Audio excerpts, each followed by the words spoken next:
बोलिए कात्यायनी मैया की जय।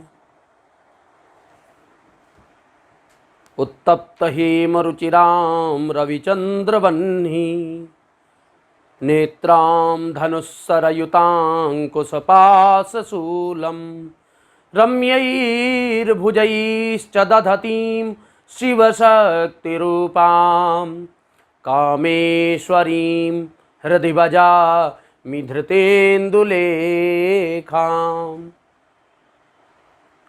नवरात्र के षष्ठम दिवस के पावन अवसर पर हम सभी लोग बड़े बड़भागी हैं, बड़े ही सौभाग्यशाली हैं कि हम नित्य नित्य नूतन नवीन नवरात्रों में नवों स्वरूपों के पूजन का, समाराधन का प्रयोग जान पा रहे हैं और उन सभी माताओं की कृपा प्राप्त कर पा रहे हैं जिनकी जीवन में बहुत बहुत बहुत आवश्यकता होती है।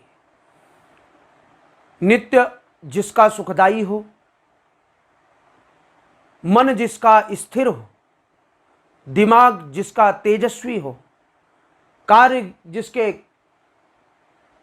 कृत्य करने वाले हो, हृदय जिसका पवित्र हो,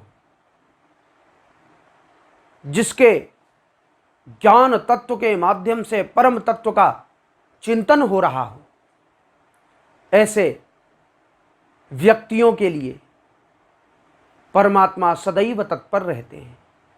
माँ जगदम्बा सदैव उनकी रक्षा करती हैं और सभी प्रकार के सुखों को प्रदान करती हैं। नाना प्रकार के मनोभिलषित कार्यों को सिद्ध करने वाली माँ कात्यायनी बहुत ही दिव्य और तेजोमयी है। उनके तेज से नाना प्रकार से देवताओं ने प्रकाश को प्राप्त किया है। इंद्रादिक सभी देवता उनकी स्तुति का गान करते हैं, उनकी स्तुति करते हैं और उनकी स्तुति से प्रकाशित होते हैं।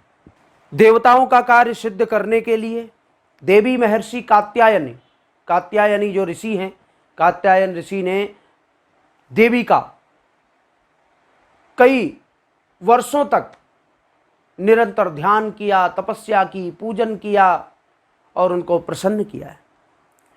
उनके आश्रम में प्रकट हुई और महर्षि ने उन्हें अपनी कन्या के रूप में माना। जब वो उनका प्राकट्य हुआ तो कात्यायन ऋषि ने उनको अपनी पुत्री मान लिया और पुत्री मानते ही वह पुत्री हो गई। ऐसी कृपालु है माता। तो उनका नाम वही कात्यायन ऋषि के नाम पर ही कात्यायनी माता पड़ गया। उनकी प्रसिद्धि हुई और इस प्रसिद्धि के माध्यम से इंद्र आदि सभी देवता आए। आकर के कात्यायनी महामाये महायोगिन्यधीश्वरी कात्यायनी माता का, उनके स्वरूप का ध्यान करते हुए, पुष्पार्चन करते हुए दुंदुभिया बजाई और उन पर पुष्प वर्षा की। माता ने प्रसन्न होकर सभी देवताओं को आशीर्वाद प्रदान किया और देवताओं के मनोरथों को सिद्ध करने का भी जो माता को अधिकार प्राप्त हुआ, वह भी मैया ने सभी को आशीर्वाद दे करके अपनी कृपा से उनको आविर्भूत किया है। तो मैया ने 5 ज्ञानेंद्रियां, 5 कर्मेंद्रियों पर जो माता आशीर्वाद प्रदान करती हैं, तो यह हमारी अपनी योग्यता को प्रदर्शित करते हुए अपने कीर्ति मंडल को स्थापित करने वाली हैं और मन को स्थिरता प्रदान करती हैं। कात्यायन महर्षियों जैसे पता नहीं कितने लोगों ने इनका ध्यान करके, इनका पूजन करके, इनका समाराधन करके नाना प्रकार के मनोवांछित कार्यों को सिद्ध किया है। और हर प्रकार के मनोरथों को सिद्ध करने वाली माँ कात्यायनी, इनको कमल के पुष्प, गुलाब के पुष्प, चांदनी के पुष्प और बेला के पुष्प अत्यंत प्रिय हैं। फलों में इनको केला, सेब, अंगूर और भी 2-3 ऐसे फल हैं जो इनको अत्यंत प्रिय हैं। इनके भोग में किशमिश एवं काजू इनको अत्यंत प्रिय हैं, इनको भोग लगाना चाहिए। घट स्थापन के पास में आज के दिन षष्ठी कात्यायनी के दिवस में कलश के समीप आपको एक तेल का दीपक, एक घी का दीपक अलग से जलाना चाहिए, जो कि उस कलश के दोनों तरफ प्रकाश करने वाला हो। तेल का दीपक आपके शत्रुओं को दूर करेगा, जो तिल के तेल का होता है, और घी का दीपक जो होगा, तेल का दीपक कलश जब आपके सामने होंगे, उन घट स्थापन जहां आपने किया है वो कलश देवता वरुण देवता आपके सामने होंगे। अपने बाएं हाथ पर तेल का दीपक रखेंगे और अपने दाहिने हाथ पर घी का दीपक रखेंगे। तो जो तेल का दीपक होगा वो आपके अंदर बाहर जितने भी शत्रु हैं उनका क्षय करेगा, और जो घी का दीपक है वह आपके सुख एवं समृद्धि शांति को प्रदान करने वाला होगा। इससे मैया अत्यंत प्रसन्न होती हैं। जो विद्वान लोग हैं, ज्ञानवान लोग हैं, जो इस धरा पर ब्राह्मणों को, विद्वानों को बुला करके नवरात्रि में अपने घरों में पाठ कराते हैं, वो अपने पुरोहितों से, अपने आचार्यों से निवेदन करें, प्रणाम करते हुए उनसे निवेदन करें कि जब तक वो दीपक जले, 2 घंटे, 3 घंटे, 1 घंटे, जितने भी दीपक जले, तो प्रयास करें कि वहाँ पर बैठ करके दुर्गा सप्तशती का पाठ हो जाए। अगर जो दुर्गा सप्तशती का पाठ नहीं हो रहा है तो कीर्तन अवश्य करना चाहिए। कम से कम 1.25 घंटे का यह प्रयोजन आपके लिए करना अनिवार्य है। बच्चे से लगा करके बूढ़े तक वहाँ बैठे और मैया के नाम का गुणगान करें, कीर्तन करें, ताली बजाएं, ढोलक बजाएं, जो आप जिस प्रकार से नाद कर सकते हैं, नाद ब्रह्म के द्वारा शब्द ब्रह्म गाएं, शब्द ब्रह्म के द्वारा पर ब्रह्म प्राप्त होगा।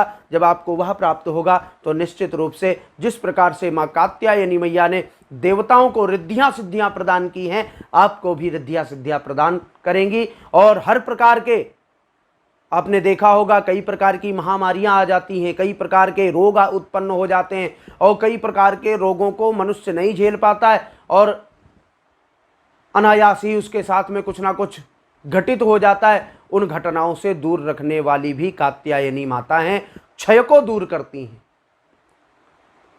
महामारियों को दूर करती हैं। तो इस प्रकार से आपको प्रयोजन करना पड़ेगा। और साथ साथ में आप कुसा रखें, जिस कुसा को एक पात्र में डालें गीली करके, और जब आपका कीर्तन हो जाए, पाठ हो जाए, तो जो जल होगा उस जल से आप अपने ऊपर, अपने घर में उस कुसा से छींटा लगाएं, जिससे कि रोग, दोष, अशांति, अप्रसन्नता, इस प्रकार का वातावरण आपके घर में प्रवेश नहीं करेगा, और जीवन में आपके वह सौहार्द बना रहेगा जिस सौहार्द की आपको आवश्यकता है। आपका आत्मबल, आपकी कीर्ति के साथ साथ आपके मनोवांछित फलों की प्राप्ति आपको सर्वदा होती रहेगी। आप अगर जो माता कात्यायनी का पूजन करेंगे तो आपको निश्चित रूप से लाभ होगा, और हो रहा है। पूर्व में कई लोगों को हुआ है, आप करेंगे, आप भी उस लाभ को देखेंगे, अपने मनोभिलषित कार्यों को सिद्ध करेंगे। जिन जिन ने किया है उन्होंने पाया है, आप भी करें और करके देखें, क्योंकि मैया एक ऐसी स्वरूप को धारण करती हैं जिनके कांति में, प्रकाश से ही बहुत सारे मनोरथ तो ऐसे ही सिद्ध हो जाते हैं, और आपका मन, वाणी, क्रियाकलाप सब विशुद्ध हो जाता है, सब चैतन्य हो जाता है, आप ऊर्जावान हो जाते हैं, और निश्चित रूप से आप विजय को प्राप्त करते हैं। बोलिए कात्यायनी मैया की जय। पूजा को लेकर मन में है सवाल, किस विधि से की गई पूजा होगी सफल? पूजा के दौरान हो ना जाए कोई अनिष्ट, कहीं देवता हो ना जाए रुष्ट। कैसे करें नवग्रह का पूजन? हर उलझन का मिलेगा समाधान। वेद शास्त्रीय आचार्य पवन दत्त के साथ जानिए क्या है पूजा का सही विधान। रोज सुबह 11 बजे सिर्फ अस्तित्व टीवी पर।